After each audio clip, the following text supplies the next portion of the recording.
নমস্কার, কেমন আছেন সবাই? পূজা সিল্লি কিচেনে আরও একটি নতুন ব্লগে আপনাদের সবাইকে স্বাগত। আজকের ব্লগটা আমি স্মৃতি হিসেবে রেখে দিতে চাই আমার ছেলে মেয়ের ভবিষ্যতের জন্য। কারণটা আমি অবশ্যই আপনাদের সাথে শেয়ার করব, তো পুরো ভিডিওটা দেখতে থাকুন। আর ভিডিওটা দেখে কেমন লাগলো কমেন্ট করে কিন্তু জানাবেন। আর ভিডিওটা শুরু করেছিলাম আজকে অনেকটা সকাল থেকে। সকালবেলায় ঘুম থেকে না উঠতেই পার্সেলওয়ালা ফোন করে বলে যে পার্সেল নিয়ে নিচে দাঁড়িয়ে আছি, তাড়াতাড়ি আসুন। তো আমি কয়েকটা বোতল অর্ডার করেছিলাম, কয়েকটা না, দুটো বোতল অর্ডার করেছিলাম দুই ভাই বোনের জন্য। তো আমি যেটা অর্ডার করেছিলাম সেটা একটা ঠিক এসেছে আর একটা কিন্তু রং এসেছে। এই বড় বোতলটা দেখে প্রথমেই আমি ঘাবড়ে গিয়েছিলাম, কারণ এত বড় বোতল আমার দরকার নেই। আর এই বোতলটা নিয়ে আমি কি করব ভাবছিলাম।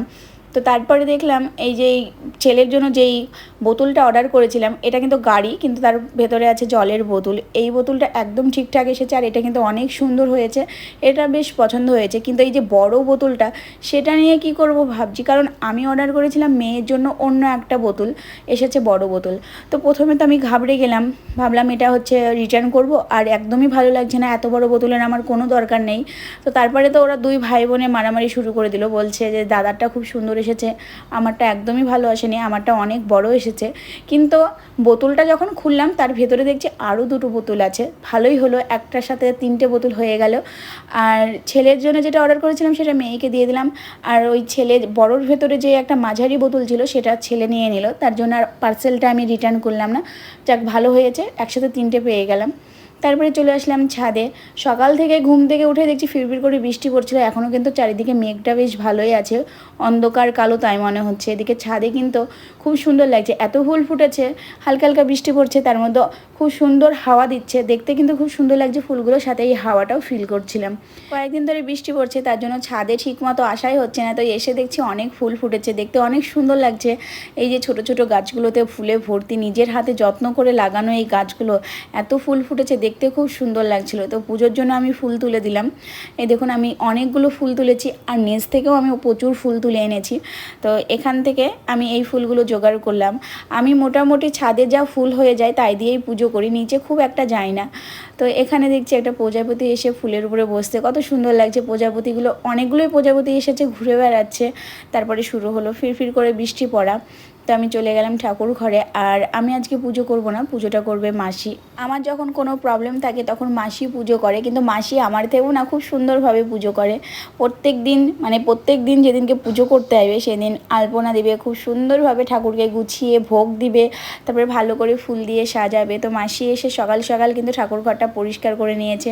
এখানে ঠাকুরের ভোগও বানানো হয়ে গেছে। আমি ফুল তুলে এনেছিলাম প্রথমে, তো সেই ফুলগুলো দিয়ে, আর যেগুলো ছাদ থেকে ফুল তুললাম সেই ফুলগুলো দিয়ে এখন সিংহাসনটা সাজিয়ে নিচ্ছে।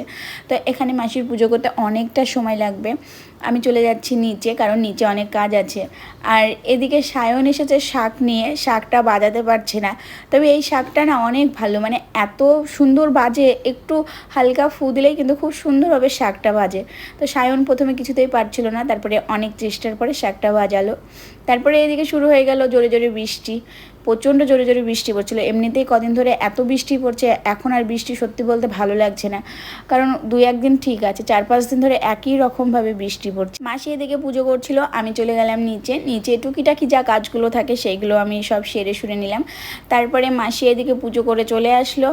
আর এখানে আজকে কিন্তু অনেক রান্না হবে, কারণ আজকে হচ্ছে সায়নের ম্যামরা আসবে, আমি ইনভাইট করেছিলাম। আসলে আজকে যেই ম্যাম আসবে সেই ম্যাম আমার ছেলের হচ্ছে টিউশন মাস্টার, আবার স্কুলেরও ম্যাম। তো এতদিন ধরে আমার ছেলেকে কিন্তু ম্যামই তৈরি করেছে। কথায় আছে, একটা বাচ্চাকে মানুষ করতে গেলে যতটা বাবা মায়ের যতটা গুরুত্ব, তার থেকেও বেশি গুরুত্ব হচ্ছে তার শিক্ষক আর শিক্ষিকার। তো সত্যি কথা বলতে আমার ছেলেকে কিন্তু ম্যামই তৈরি করেছে। আর এতদিন ম্যাম ছিল, আমি নিশ্চিন্তে ছিলাম, যা কিছু প্রবলেম ছিল আমি ম্যামকে ম্যামকে বলতাম, ম্যাম কিন্তু সেটা সলভ করে দিত। এখন আমার ভীষণ কি বলবো অসুবিধা হবে, কারণ ম্যাম চলে যাচ্ছে। স্কুলের কোনো ব্যাপার আমি তো ঠিকঠাকভাবে জানতেও পারি না, তো কোনো কিছু প্রবলেম হলে আমি প্রথমে ম্যামকে ফোন করি, ম্যামের কাছে জিজ্ঞেসে করে নিই, তো ম্যাম সেটা সলভ করে দেয়। অনেক মিস করব ম্যামকে। আর ম্যামের বাড়ি অনেক দূর, জানি না আদৌ এদিকে আসবে কি না। তো ম্যামের বার্থডে হচ্ছে 4 তারিখে, তো 4 তারিখের পর হয়তো 6-7 তারিখে ম্যাম চলে যাবে, তারপরে আদৌ আসবে কি না তাও বলতে পারবো না, কারণ এখন বয়স হয়ে যাচ্ছে, অতটা দূর থেকে আসাটাও অসম্ভব একা একা। তো তার জন্য আজকের প্রথমেই বলেছিলাম ভিডিওটা যতটা আনন্দের ততটাই কিন্তু দুঃখ। তার জন্য আমি স্মৃতি হিসেবে রেখে দেবো, যখন ছেলেমেয়েরা বড় হবে তখন ওদেরকে দেখাবো যে এটা তোর ম্যাম ছিল, তোরা টিউশন পড়তি। কারণ সায়নী এখন অনেক ছোট, সায়নের মনে থাকলেও কিন্তু সায়নীর মনে থাকবে না। আর এদিকে আমার মেয়ে দেখুন পুরো ঘর তো ড্রয়িং করে রেখে দিয়েছে, চারিপাশটা যেদিকে দেখবেন সেদিকে এইভাবে কালার পেন্সিল দিয়ে ড্রয়িং করে রেখে দিয়েছে। পুচকুটা এখানে ঘুমাচ্ছে আর ছেলে মেয়েরা এখানে পড়তে বসেছে। আর মেয়ে দেখুন এখানে কালার পেন্সিল দিয়ে ও লিখছে, আর এত দুষ্টুমি, পুরো ঘরটা ও ড্রয়িং করে রেখে দিয়েছে। আর ওকে যদি এগুলো করতে বারণ করি তাহলে তো ও আমাকে মারধর শুরু করে দেবে আর চিৎকার করতে শুরু করে দেবে। আর ওর চিৎকার থামানো আমার পক্ষে সম্ভব না। যারা যারা দেখেছেন ওর চিৎকার, অনেকেই আছে যে আমার ফেসবুক ফ্রেন্ড যারা, তারা অনেকেই দেখেছেন কিন্তু ওর চিৎকার প্রচণ্ড পরিমাণে কান্না করে। তার জন্য আমি ওকে আর কিছু বলি না, যা ইচ্ছা করছে করুক। আবার ওরা যখন বড় হবে তখন আবার ঠিক পরিষ্কার করে নিলে হয়ে যাবে। তো এদিকে ছেলেমেয়েরা খেলা করছিল, পড়তে বসেছিল, আর পুচকুটাও শুয়েছিল। আমি চলে আসলাম রান্নাঘরে। আজকে অনেক রকমের রান্না আছে, তো আমি এখানে শাকগুলো মাসিকে ছাড়িয়ে দিচ্ছিলাম। আর সমস্ত রান্নাগুলো কিন্তু আমিই করব, কারণ আমি প্রথম দিন থেকে বলে আসছি যেদিনকে ম্যামকে ইনভাইট করব সেদিনকে আমি রান্না করে খাওয়াবো। তো এখানে এনেছি কলমি শাক, আমার তো ভীষণ ভালো লাগে। আর এই কলমি শাকগুলো অতটাও টেস্টি হয় না, যেগুলো মাঠে হয় আমাকে বাবা দিয়ে যায় সেইগুলো কিন্তু আরও বেশি টেস্টি হয়। এটা ওটা করতে করতে প্রায় 9টা পার হয়ে গেল। এদিকে কিন্তু আমাদের সকালে কারুর খাওয়া হয়েছিল না, তো সকালবেলায় আমরা খাওয়া দাওয়াটা কমপ্লিট করে নিলাম। তারপরে আবার রান্নার কাছে চলে আসলাম। আজকের মেনুতে অনেক কিছুই থাকছে, তো তার জন্য ভাবলাম প্রথমে কাটাকুটিগুলো করে নিই, সবজিগুলো বানিয়ে নিই আর রসুন পেঁয়াজগুলো ছাড়িয়ে তারপরে রান্না করব। কিন্তু এতটাই দুর্ভাগ্য, রান্না করতে গিয়ে দেখছি গ্যাসটা ফুরিয়ে গেছে। এদিকে আমাদের সবজি বানানো হয়ে গেছে, রসুন পেঁয়াজ সমস্ত কিছু ছাড়ানো হয়ে গেছে।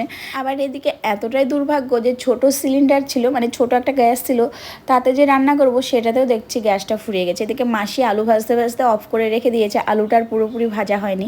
ছোটোটাতেও দেখছি আর গ্যাস নেই। তারপরে মাসি আসলো দুপুরবেলায়। মাসি এসেছিলো এই যে পুচকুটাকে দেখতে। পুচকুটা তখন ঘুমিয়েছিল। মাসি তো ভীষণ খুশি পুচকুটাকে দেখে, বলছে কত ছোট আর খুব সুন্দর, তাই বলছে। তো তারপরে মাসি এসে যখন কথা বলে আমি এসে ডাকলাম, তো ঘুম থেকে উঠে পড়লো। আর এটা হচ্ছে এতটাই চালু কি বলবো, যখন এসিটা অন করা হয় তখন ওর জায়গায় গিয়ে শুবে, আর যখন এসিটা অফ করে দিই তখন শানটা ঠান্ডা হয়ে থাকে, তখন এই শানের ঠান্ডার উপরে গিয়ে শুয়ে পড়বে। এদিকে ওরা সেই তখন থেকে একজন পড়তে বসেছে, একজন ল্যাপটপ দেখছে, আর একজন কোথায় গিয়েছে কি জানি, হয়তো বাইরের দিকে ঘুরে বেড়াচ্ছে। তো অরিও এখন শানের উপরে শুয়ে আছে, কারণ এসিটা বন্ধ করে দেওয়া হয়েছে, ঘরটার পরিষ্কার করতে হবে, তো শানের উপরে এসে শুয়ে পড়েছে। তারপরে অনেকটা সময় পর গ্যাস আসলো, গ্যাসটা সেট করে দিল। তারপরে রান্নার দিকে আমি চলে আসলাম। আর আজকের মেনুতে প্রচুর রকমের আইটেম ছিল, তার জন্য আমি কোনো রান্নার ভিডিও শেয়ার করিনি, কারণ এমনিতে গ্যাস ফুরিয়ে গেছিলো। গ্যাসটা এসেছে অনেকটা দেরিতে।